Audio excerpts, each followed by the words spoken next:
Thank you so much for attending. In celebration of this event, you'll have noted that we've added a few extra ingredients to this evening. We have the fabulous local vocals choir of Brixton perform outside. Thank you so much. And they'll entertain us again later this evening when we gather for refreshments at the conclusion of tonight's lecture. You'll also have seen Zimbabwean-born master craftsman David Gara outside in the foyer, building a ship and his collection of ships. Manufactured from waste materials and meant to be worn on the heads of puppeteers, these ships represent a poignant installation that speaks to David's own story, as well as the story of migration crisscrossing this land and region. It forms part of what we call the Same campaign, and at the conclusion of this lecture and out in the foyer, we'd welcome any engagement from you on these or any other of our projects. Earlier today, we had our end-of-year board meeting and sadly said goodbye to our outgoing chair and board member, Gary Rafe. We sought specially to mark that occasion last night, but I need here at the annual lecture to record our enormous debt of gratitude to him for the years of service he has given the Helen Suzman Foundation. Later this evening, our new chair, Kaleem Rajab, will give the know him already and the extraordinary commitment he has already shown the Helen Suzman Foundation. It goes without saying that we are more than delighted to welcome him as the new chair of the board. That now brings me to the business at hand and the reasons we are all here this evening. As I've already mentioned, the Helen Suzman Foundation is 30 years old. Next year, our democracy will also be 30 years old, dated from the time of those April 1994 elections and the result that they yielded. Next year, we'll also see historic elections play out. It is no accident that one political party has as its slogan, 2024 is our 1994. The body that ran those first historic democratic elections was chaired by our speaker tonight, Judge Johann Kreigler. One of the commissioners was the woman for whom our foundation is named, Helen Suzman. Judge Kreigler recounted the circumstances in which he was informed that he had been selected to chair the IEC. And these are his words. I was at that stage a judge of the appeal court, but I was on Christmas vacation at the seaside. I came back from the beach and was told there had been a phone call for me from the minister. I phoned him back. Children were making a bit of noise in the background, and I wasn't hearing particularly well. I accepted the job, which I thought was to chair the electoral court, which would be a very minor, short-term little stint. He said, would I please come to Cape Town next Monday? And I said, fine. I headed back to Pretoria, where I was living at the time, got on the plane to Cape Town, and on the plane met somebody that I knew at a distance who congratulated me on being the chair of the new Electoral Commission. I said, I think you're making a mistake.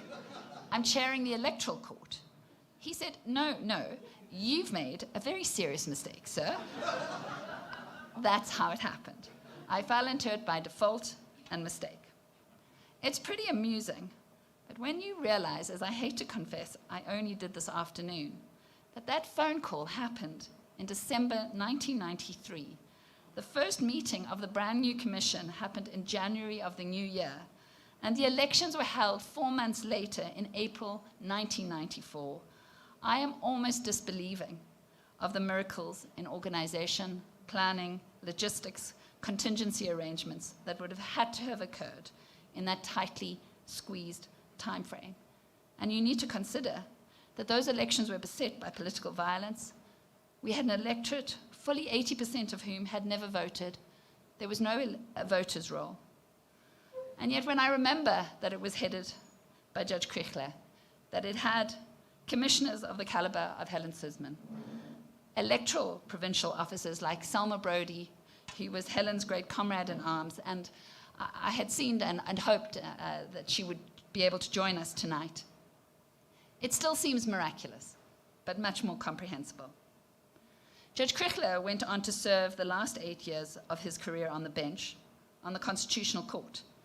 I can do no better than Chief Justice Arthur Chaskalson, who said of Judge Kreigler's service on the Constitutional Court, then, his last 8 years on the bench as a member of this court have been the pinnacle of an illustrious career.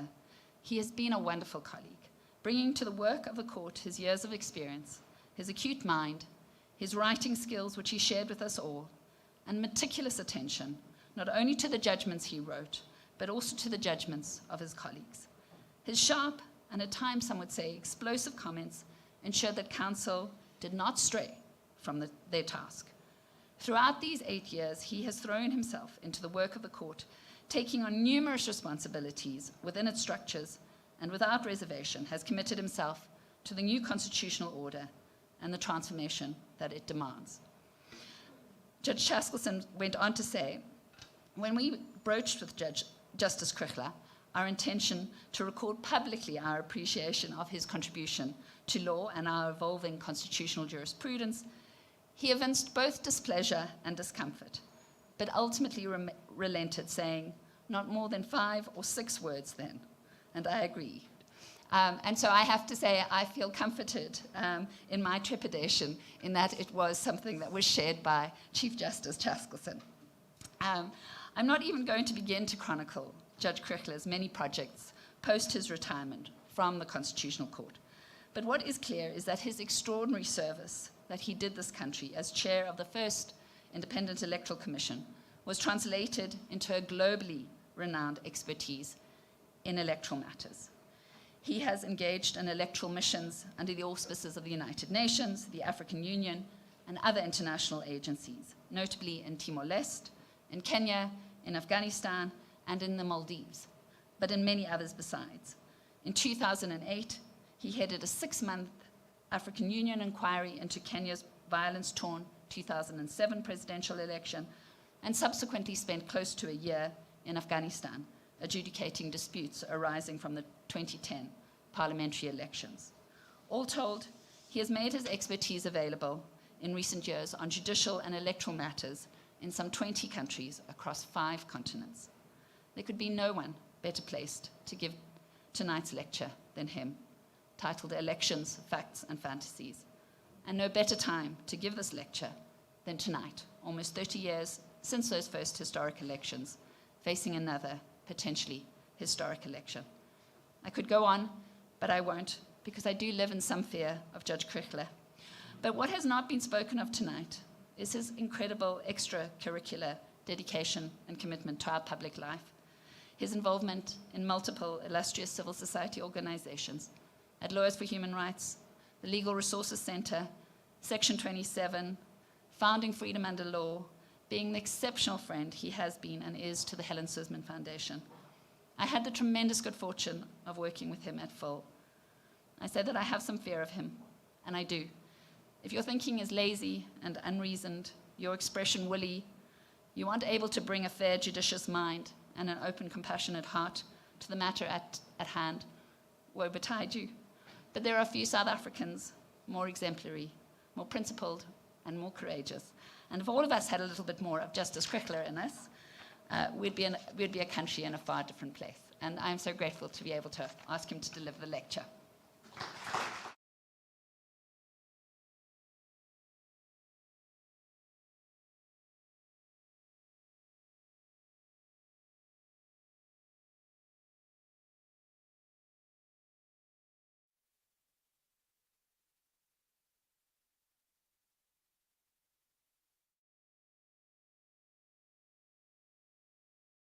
So often. Thank you very much indeed. In fact, after that introduction, I can hardly wait to hear myself. Let me assure you, ladies and gentlemen, that what is going on?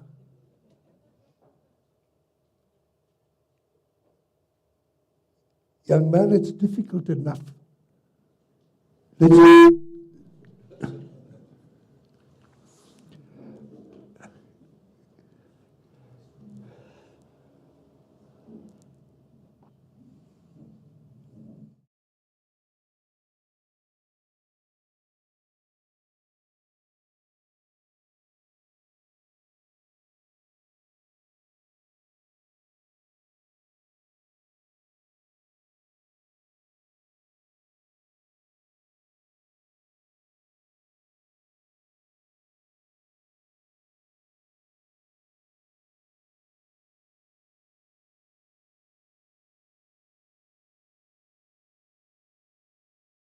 I left at the invitation to deliver the hymn.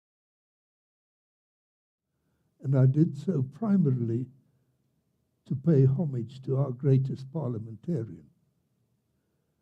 Although I'd long admired Helen Suzman from a distance, our friendship came to be forged in the electoral furnace of 1994, when Helen contributed enormously, but more particularly with her extensive political nous, her feel, her understanding of people and their motivation, her clear vision, and particularly her calm presence when storms threatened.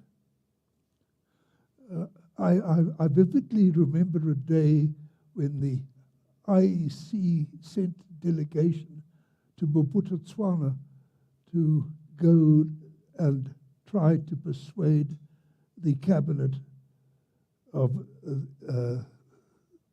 in Mamabato of the necessity to join the electoral process. You may not recall, but let me remind you.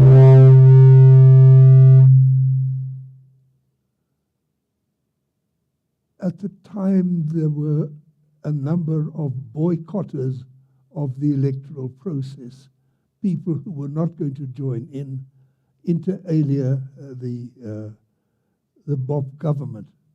And we sent this delegation to try to persuade them to join.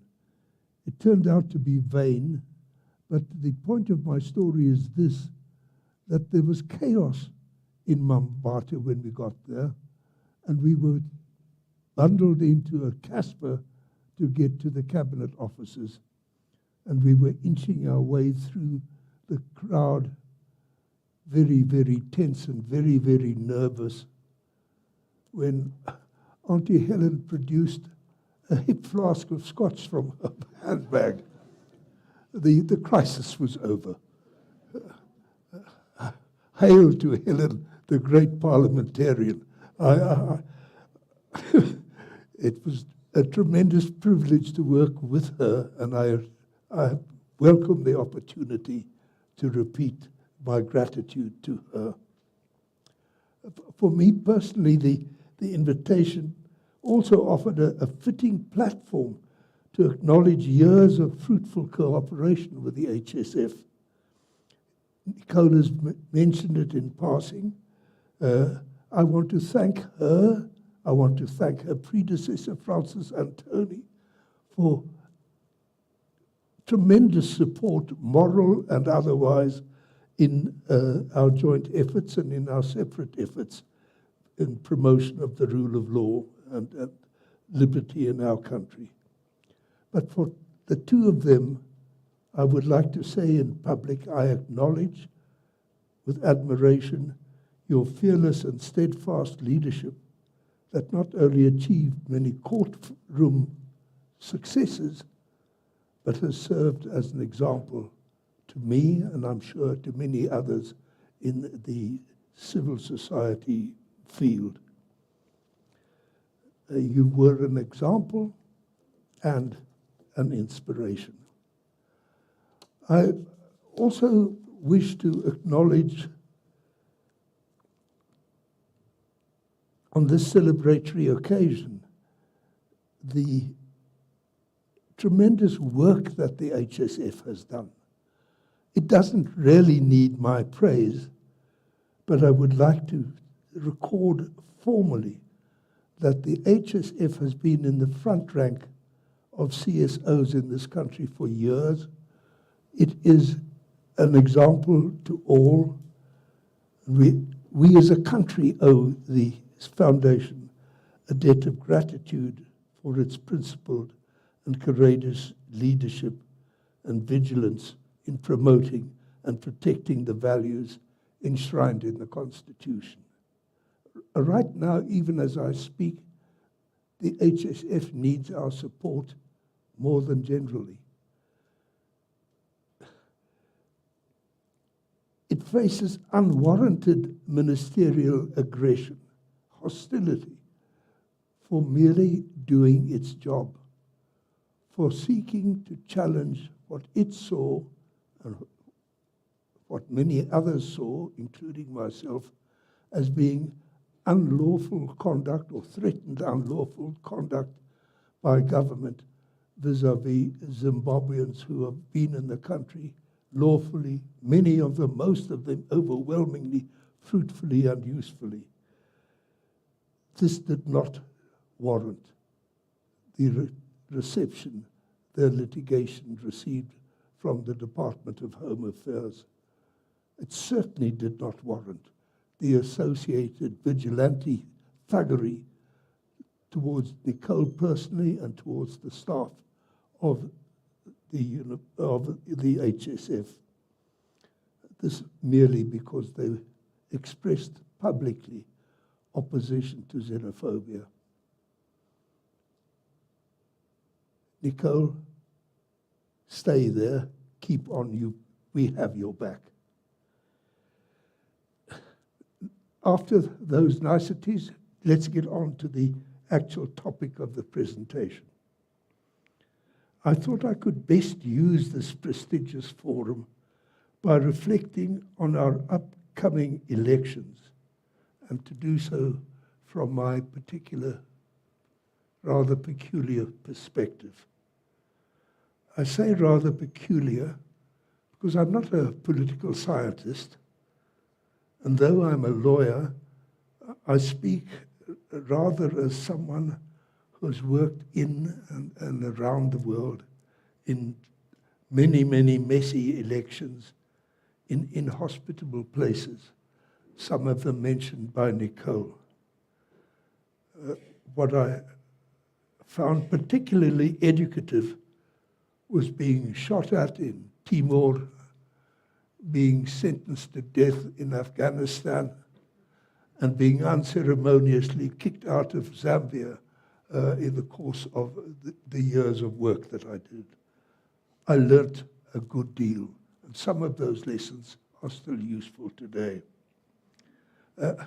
I tried to identify a picture of that I could present to you, and I think I speak as a grizzled old family doctor who has delivered many babies in remote areas and has then watched them as they grew up.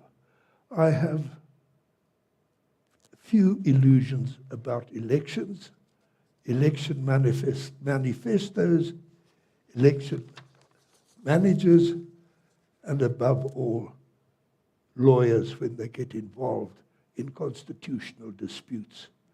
It has long been a saying of mine that the further you keep lawyers away from elections, the better.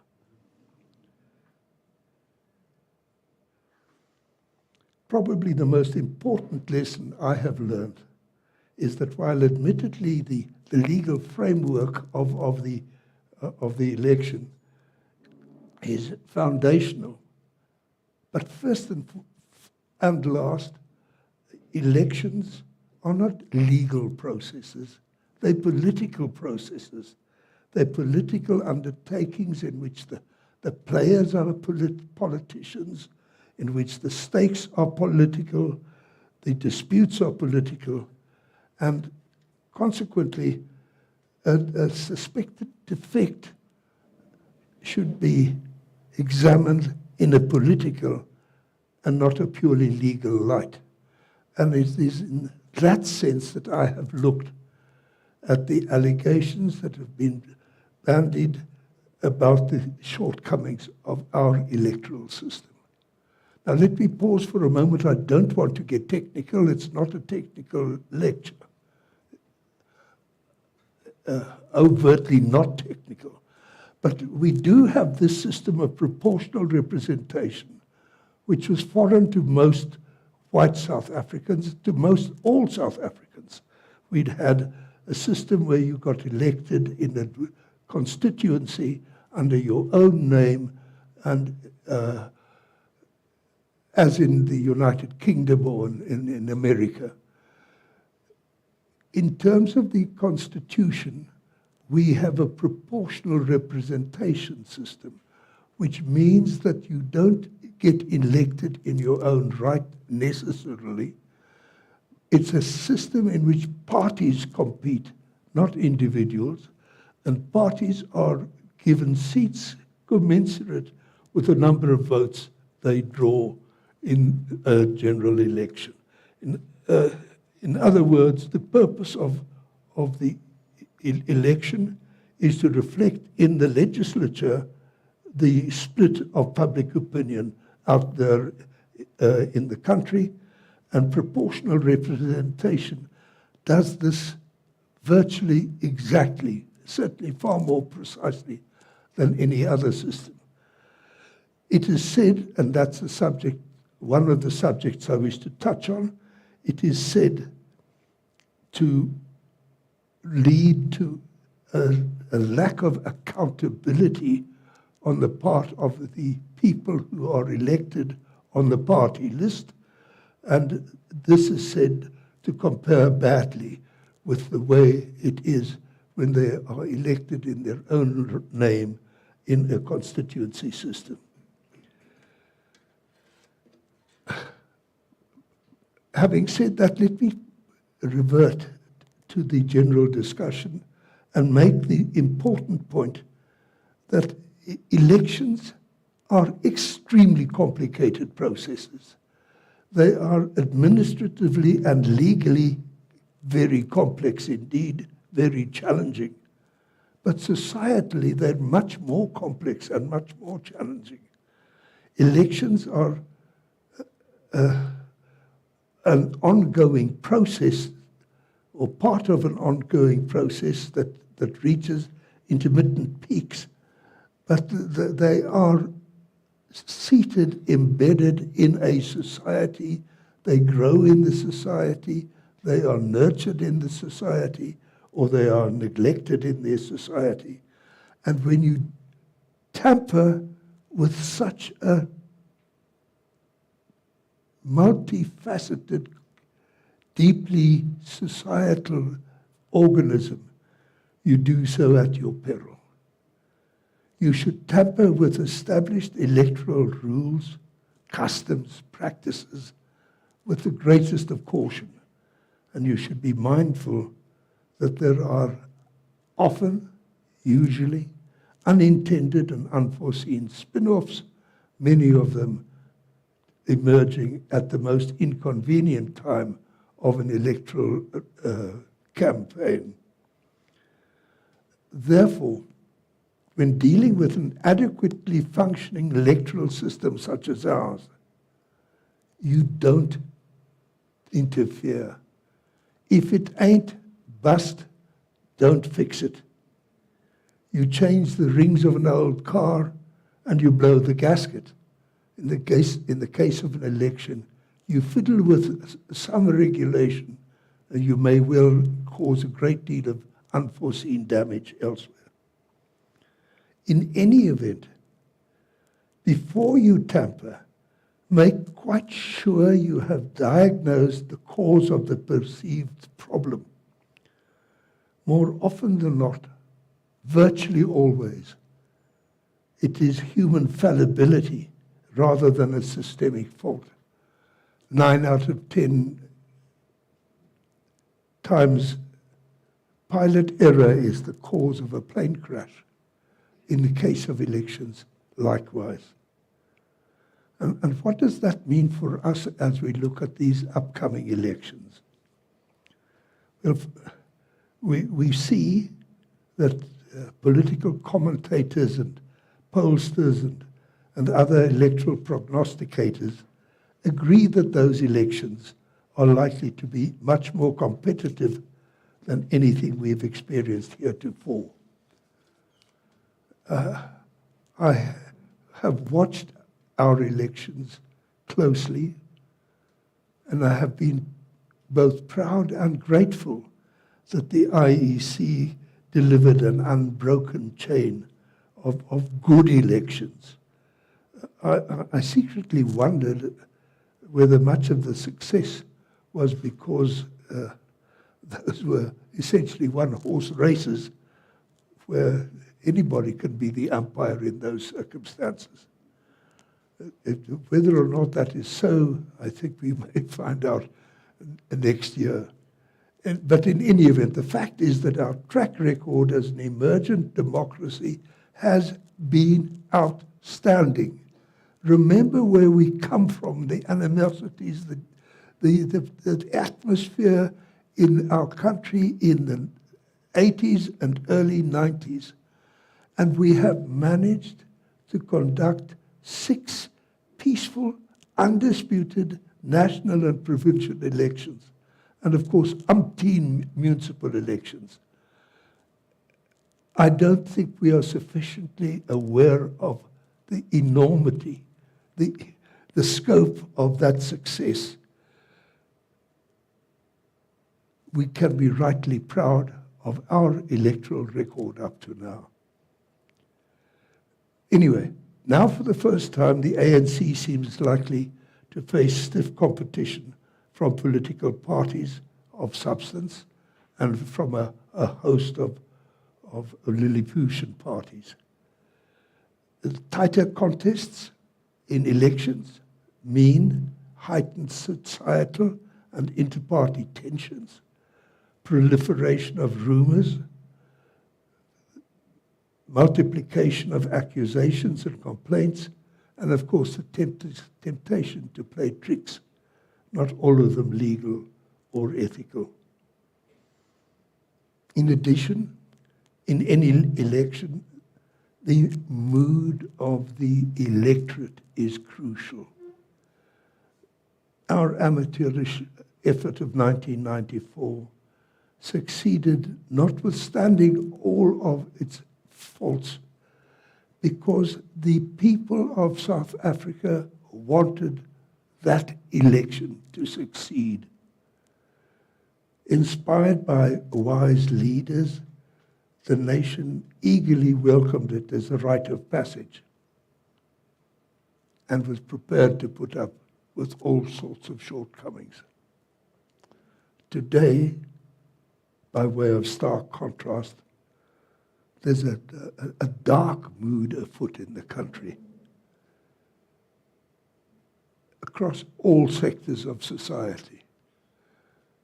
It's characterized by mainly disillusionment, a sense of disappointment, a sense of disaffection, cynicism, impatience, and lots of anger. And that is an unpropitious atmosphere in which to go to elections, because elections are inherently divisive. They divide people overtly. People are invited to do so publicly. And societal tensions do rise. If you start with an ugly atmosphere, you're running greater risks of trouble when you go to the polls. And these commentators, many of them technically infinitely more qualified than I am, have been desperately looking for the root cause of this malaise, this disappointing societal situation in which we find ourselves. And people have perceived all manner of causes. And often, more often than not, they've been looking in the wrong place. They're very much like our great-grandfathers who, when beset by malaria, blamed the fever trees. Parliament and government appear unaccountable to us because the ANC has been returned to power time and again and is ostensibly impervious to criticism or sanction. Obviously, this is not because of defects in our electoral system. It is for the simple reason that the majority of the electorate supports the ANC government. And important, for good reason, for good democratic reason. Rightly or wrongly, the ANC is seen as having vanquished the dragon apartheid, and it and its iconic leadership took over control of the country and have steadfastly favored the previously disadvantaged majority, who have faithfully responded with their votes. Besides, it is delusional to think that some 300 years of colonial and post-colonial deprivation and injustice can be forgotten easily or quickly. Identity is still a major feature of our public discourse, and that has nothing to do with an electoral system. My diagnosis of our ill is that it's a simple and well-known case of post-liberation hangover. It's a universally known syndrome in emergent democracies. It's incurable in the short term, but fortunately it's transient. We are getting over it. Time will see to it that we do so completely. The democratic sanction for unsatisfactory performance by an electorally conferred mandate is dismissal of the defaulting party at the polls. Though this sanction is malfunctioning in South Africa, there is no reason to blame the electoral system. The system has nothing to do with this perceived lack of accountability on the part of our public representatives. It is democracy, stuttering a little, but democracy notwithstanding, whether you or I like it or not. We are looking at political parties and their accountability to the electorate. More pertinently, we're looking at the contention that our PR system is responsible for a perceived lack of accountability, and thus for the political impasse in which we find ourselves. It's my settled opinion that the applicable electoral system is essentially irrelevant. Up to now, the ANC would have predominated whatever the electoral system. Indeed, had we had a first-past-the-post system from the beginning, that is a constituency-based Westminster system, as in the United Kingdom, the ANC would have had greater majorities and even less need to heed criticism or to account to anybody outside the movement. President Zuma was allowed to get away with state capture, notwithstanding protestations, because Parliament failed in its constitutional duty to keep a close watch on him. That failure was not the result of some legal abstraction, some political system recorded in the government gazette. It's plainly and simply the direct consequence of human beings being in breach of their oath of office. Instead of holding the president accountable, the ruling majority were willfully blind, and some of them actually running interference for him.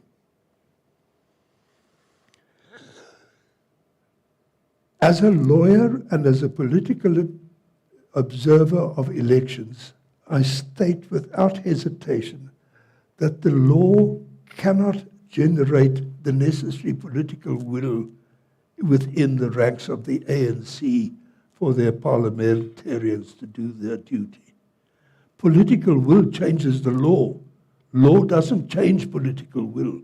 The political will must be changed in an ordinarily electoral,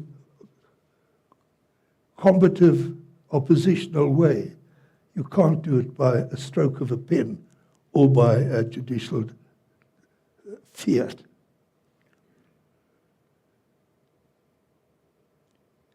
Therefore, even if the electoral system were to be found in some or other respect a cause of the relevant failure on the part of the legislature, amending the Electoral Act would achieve no improvement. As far back as Codesa, there was grumbling about the electoral system. The decision to adopt a closed-list PR system rather than direct first-past-the-post was a compromise and was therefore expressly hedged by the constitutional provision that it would apply only to the first 2 national and provincial elections. Therefore, thereafter, we were at liberty to look at it afresh. And this was done. It was done in 2003 when the Slabbert Commission delivered a split recommendation. The majority saying there should be a multi-member constituency system with overall proportional representation, while government said, let's stick with what we've got, and not surprisingly, government carried the day. But the supporters of the majority didn't let matters lie. Opposition to our existing system has persisted and has gained increasing support, particularly latterly in conjunction with the agitation and litigation on behalf of individual candidates.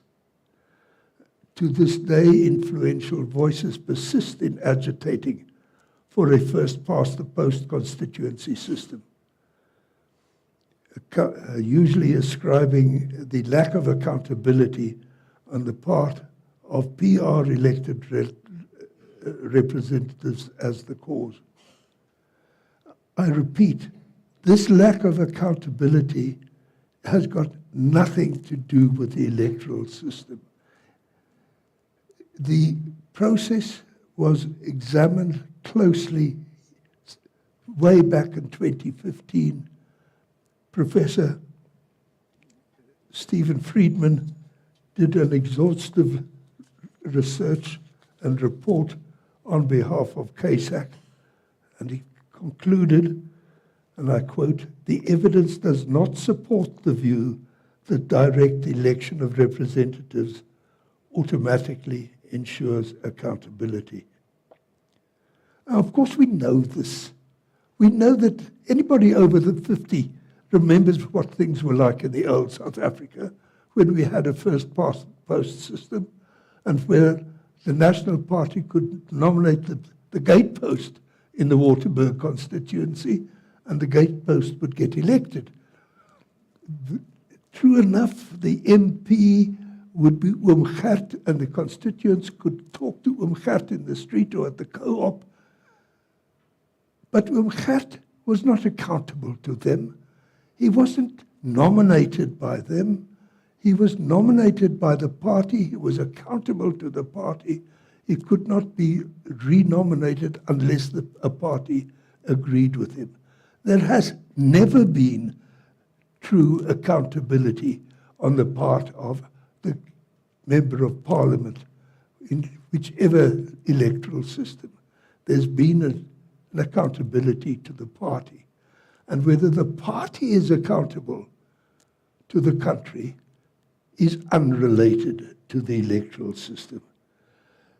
So let's forget about a debate, keen debate in faculty tea rooms about the relative merits and demerits of proportional representation as opposed to some other system.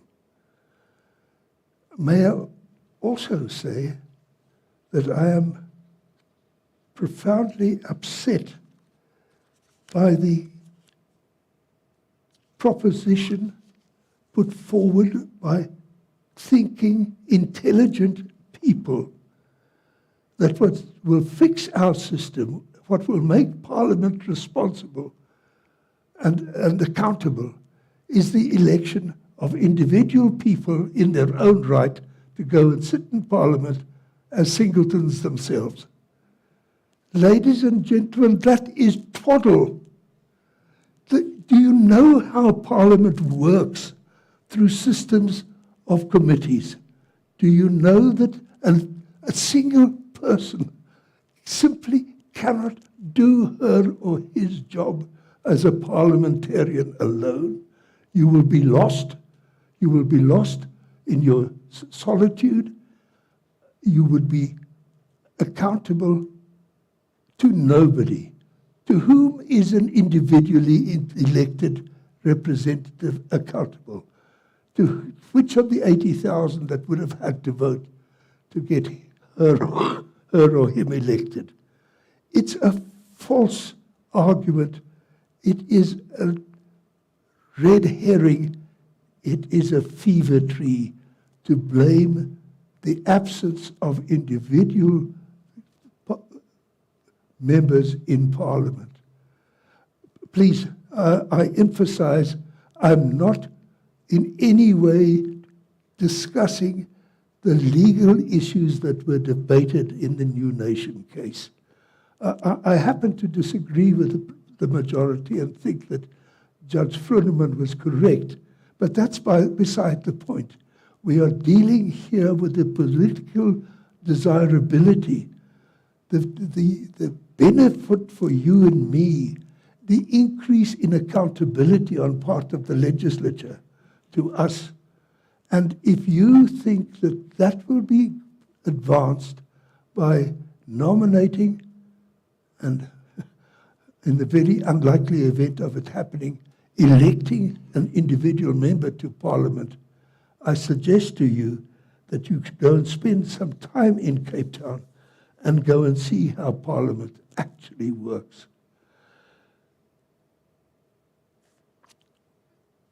Ultimately, the fate of our democracy is not determined in intellectual debates about accountability or one's constitutional right to be independently eligible for higher public office. It's about getting stuck in, getting your hands dirty, walking the streets, canvassing on behalf of any political party of your choice, but getting involved in the political process. If you're unhappy about the state of our country, get involved.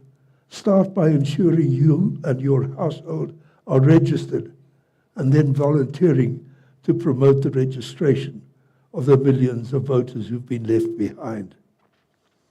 I have full confidence in the IEC, in its commissioners and its staff, but they, next year, will need the moral and active support of every responsible citizen.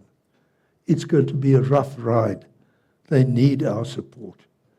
The country's famed civil society would be well advised to focus on promoting registration and participation by the third of the electorate that has been left behind.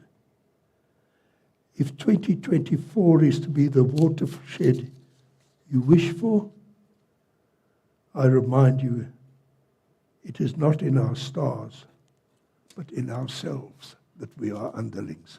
Thank you.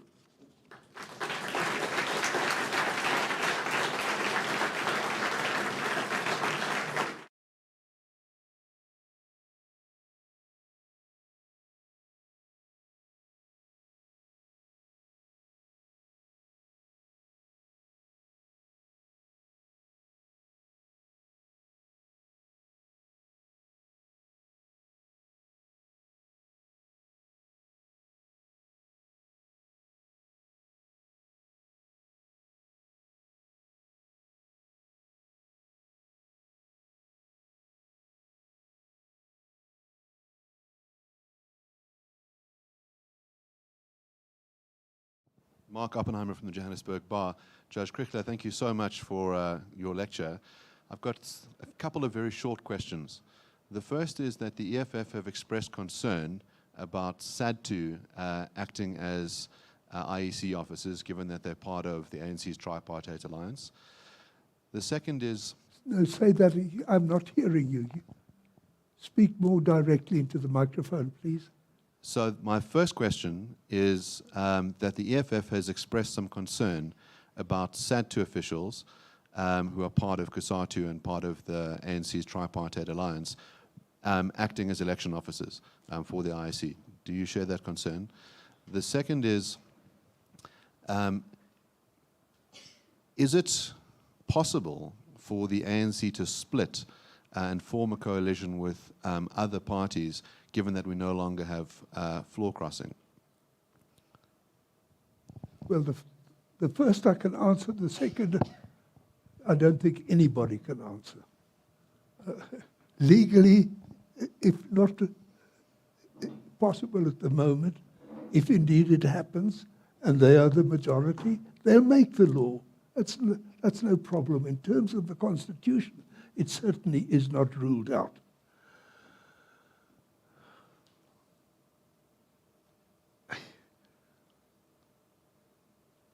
I don't know the answer to your first question. And if I did, I'm not sure I would like to answer it publicly. Thank you.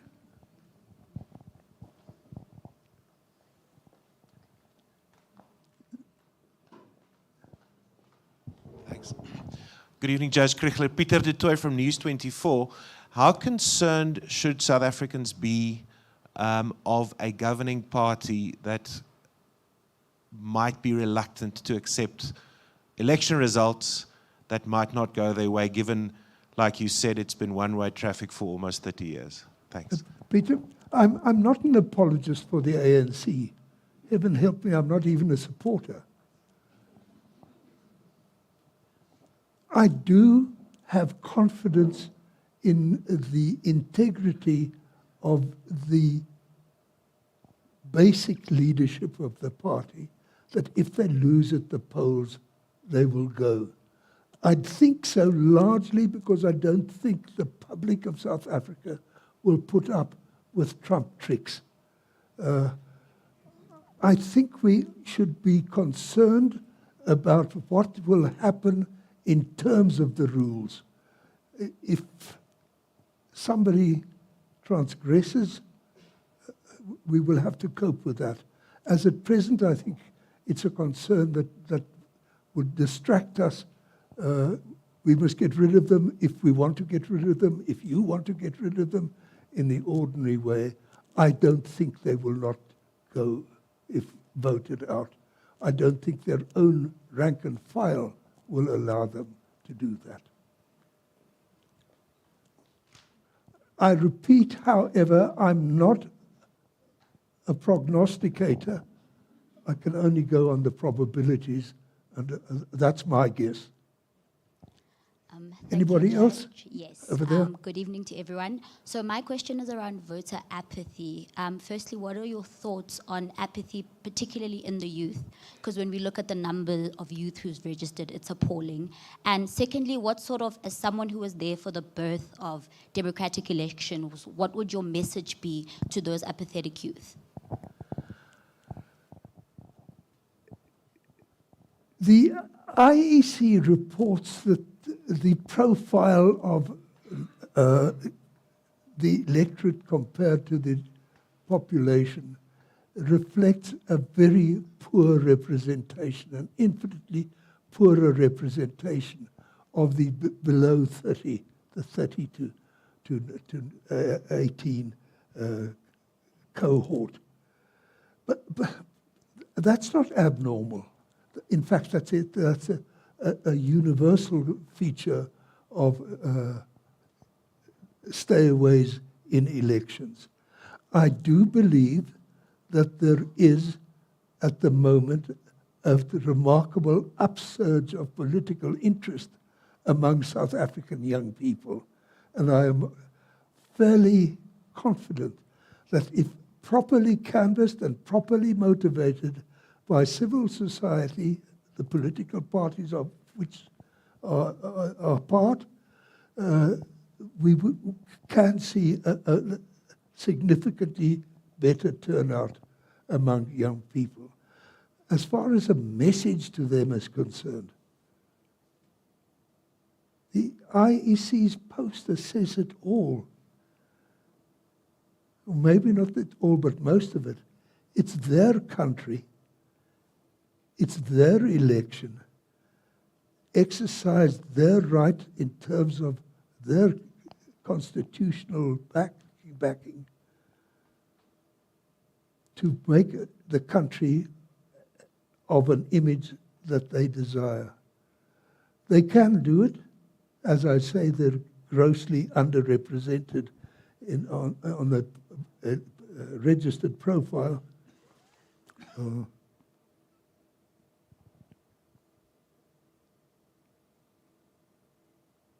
But how you motivate them is not for me to say. It's for political parties, for CSOs, people who are active in the field. It is a serious defect in our democracy that whenever people are elected, they're elected by a minuscule proportion of the overall population. The repair of that puncture is to see to it that the registration is better, starting the day after tomorrow, with who's got the money for a truck with a loudhailer to drive through the township and motivate youngsters to come and vote. The registration points are there. It's not the IEC's job to raise the enthusiasm. It's people who want their votes. It's his job to go and motivate civil society. Evening, Lukona Mnguni from the Rivonia Circle. I want to push back a little, Judge Kreigler, on... I'm over here. Lukona Mnguni. I want to push back a little because this argument that the only reason we call for substantive electoral reform is to improve ability is not true. This is also a need for a system where there is an attempt to remove closed party lists in an election and abuse of closed party lists by political parties. And I'll make you an example. In 2019, the UDM won 2 seats. 1 seat was national to national, 1 seat was regional to national, Eastern Cape to national. Because the person to occupy the 2nd seat was the deputy president of the UDM, everybody who had actually worked very hard in the Eastern Cape to get the UDM elected into parliament was asked to resign their availability so that Kwangwa, the deputy president of the UDM, could then be the next in line to occupy that seat. That's the first instance. The second instance is before an election. The EFF abused this loophole where a Floyd Shivambu could stand on a Northern Cape list to National Assembly when he doesn't reside and comes from the Northern Cape. So how do we locate representativity closer to people? Let's remove accountability. If thieves are thieves, they'll always be thieves no matter how. So let's accept that. But for society to have an opportunity, a material opportunity, to be represented by people who really do come closest to from their communities. People that when they are declared, because that's the beauty of local government and the ward system. If a ward candidate is killed before an election and they win the ward seat, that seat automatically becomes a by-election because the seat does not belong to the party. It belongs to the constituency. So how then do we remove this electoral reform is for accountability, but rather have a conversation that electoral reform is about trying to locate parliament as closest to people, one at a representation level, but also functionally people being able to have a chat with parliamentarians who come from their constituencies, and so that perhaps one day, when we improve the quality of the politician in this country, accountability might also be improved, but also achieving representativity. We're starting to touch on the real point of your and my disagreement. It lies not in the rules, it lies in the people that the system is unaccountable. If you and I do our duty as citizens, we should be active members of a political party. We shouldn't let the manipulators run the political process. It's our job. You raise very interesting points. You and I could spend many nights discussing them. Tonight I was only about the question of accountability. That is the accusation. That is what the Independent Candidates Association raise as the banner under which people should be allowed to stand in their individual capacity. They've said nothing about the irresponsibility, the lack of accountability, or the lack of personal touch. But let's remind you, there's an infinite world of difference between a local government ward and a constituency. Even if you were to have a parliamentary system with direct election of all members, you would have a constituency in the Eastern Cape probably of some 65,000 voters to a constituency. There's no Uncle Tom, how are you this morning, and can you get me a job in a constituency where you have a relationship of one representative to 60 or 70 or 80,000 voters. That's a romantic image. Certainly at the local government level, it is supposed to work. But I didn't think anybody would seriously suggest in public that what has happened in local government circles is an example to anybody that should be emulated at any other level. It has been a comprehensive failure, and on that we're all agreed. Whatever way they're elected, proportionally or individually.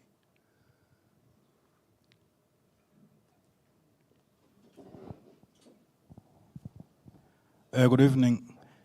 My name is Azumpele Rangaranga. I'm a fellow at the Helen Suzman Foundation. I wanted to touch on the issue of voter apathy.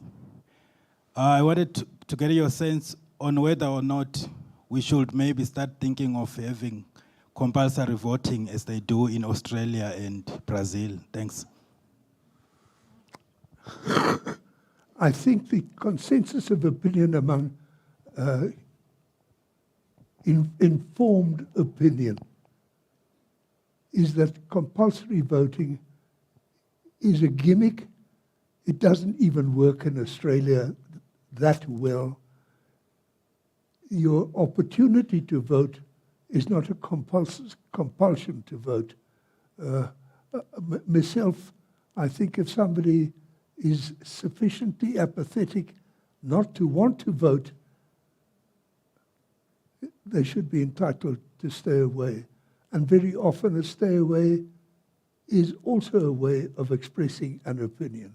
Certainly at local government level, it is more sensitive, but even at national level, one of the reasons suggested for the ANC's relatively weaker performance in 2019 was the stay away of many of their previous supporters.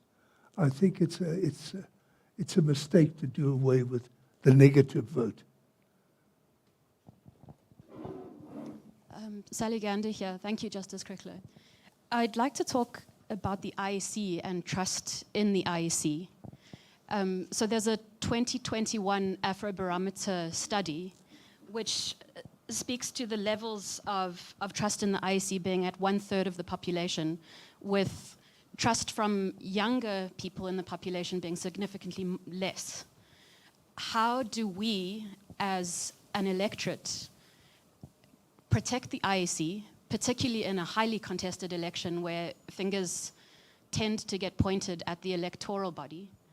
And what steps do you recommend should be taken, perhaps by civil society, to rebuild that trust in the IEC, particularly with the youth?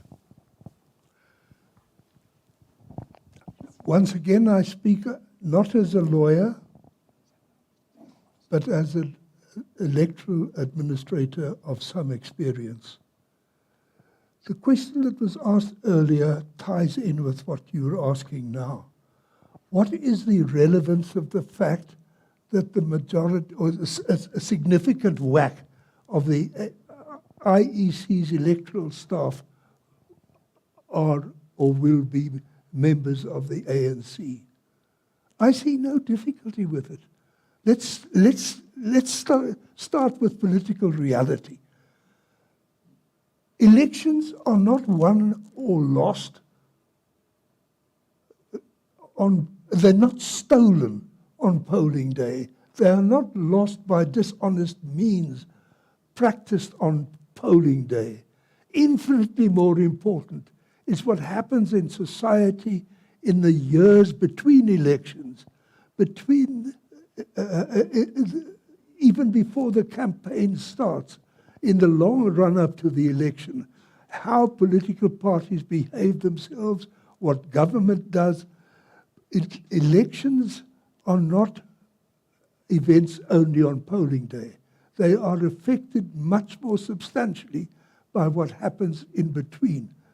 And the abuse of incumbency advantage is one of the particular aspects that civil society should be watching. The IEC as an entity has lost credibility largely because of criticism, comment of the kind that we've heard this evening. It's your perfectly good right to object to it. I may just say that in, for instance, Denmark, elections are run by the political party representatives. The elections are run by them. They do the voting, they do the polling, they do the counting, and they do the certification. The fact that you're a member of a political party does not mean that you're disqualified from working for the IEC. What I would suggest is that we have a frank discussion with the IEC and refrain from rumor-mongering and vague suspicions of partiality on their part, because the majority of the electoral staff are teachers, and the majority of teachers are members of a trade union, which is part of an alliance, part of a alliance associated with government. I have no problem with that. How do you think an electoral poll worker can fiddle the electoral result? What are we talking about? What, are they going to manufacture ballot papers? Are they going to steal ballot papers? Are they going to get around the accounting system that is designed and internationally standardized to ensure that no such tricks take place? Are they going to turn people away? Ah, thank you. You've reminded me of a point I should have made. What can you and I do to ensure that the elections are honest? You're entitled to register as an observer, you individually, each one of you, and you can go to those remote little spots where the DA doesn't happen to have people to supervise at the local ANC that you suspect are going to be pulling the strings. You can go and watch them. You're entitled to. You are, civil society should, if it wants to allay suspicions about the integrity of the actual voting, the polling process, should ensure that there is an objective set of eyes throughout the hours of polling in each polling station in the country. Thanks for the question. Can we take one more question? One more question, then we You're in charge.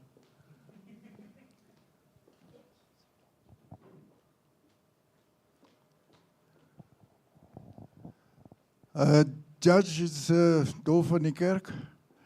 I was a member of the bar. What I want to ask about the individual seat is now being made possible. Are we not moving into murky waters like in 1932 or 33, when Hitler couldn't get enough votes to swing the whole power balance? After the Second World War, they made a rule within the German constitution that only 5% of a party can represent like somebody like Mr. Henry, he was a minister of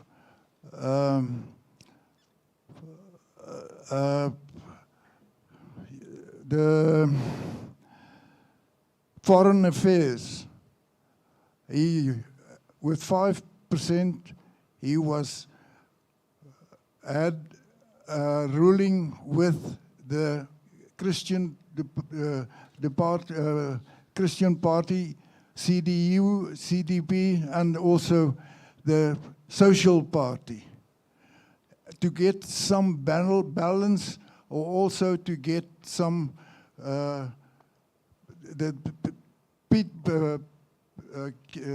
put the people at rest, get that they are in good hands.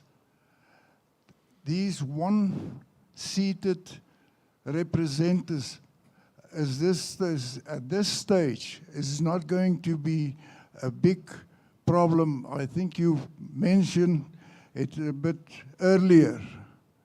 That's what my question is. Isn't there, must be a cap or something like 5% that has to be, make sure that there's stability can be in Parliament? You know, in 1994, when I was much younger and ruder than I am now, I would have asked where you've been this evening. The societal norms of South Africa would not permit that. In Nazi Germany, they could get away with anything because the people were prepared to back the Führer in whatever he did. They had lots of elections in dictatorships in the 30s and 40s, the 50s and the 60s. They were useless elections because the will of the people was bound by the dictatorship. We in South Africa, I am convinced, will not put up with Trump-like populist nonsense. It would not sell in this country. I also believe that the one party that has a particularly strong populist appeal will find out sooner or later that the percentage of people persuadable by that kind of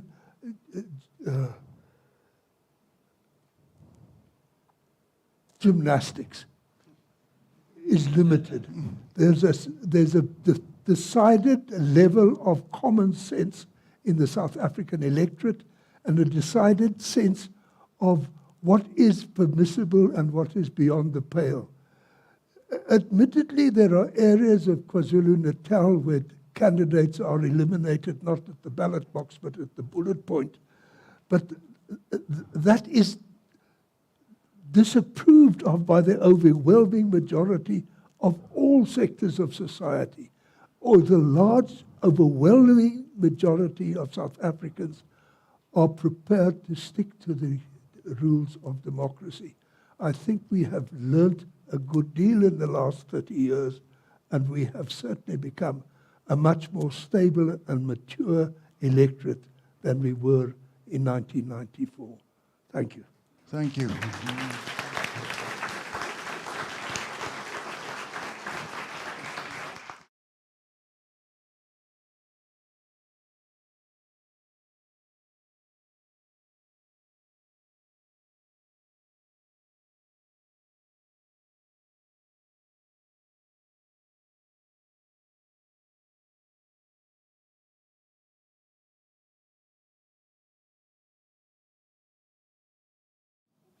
Ladies and gentlemen, let me start off by saying that in our 30th year of our existence as the Helen Suzman Foundation, it's very gratifying to see such a large audience. I see many friends of our foundation.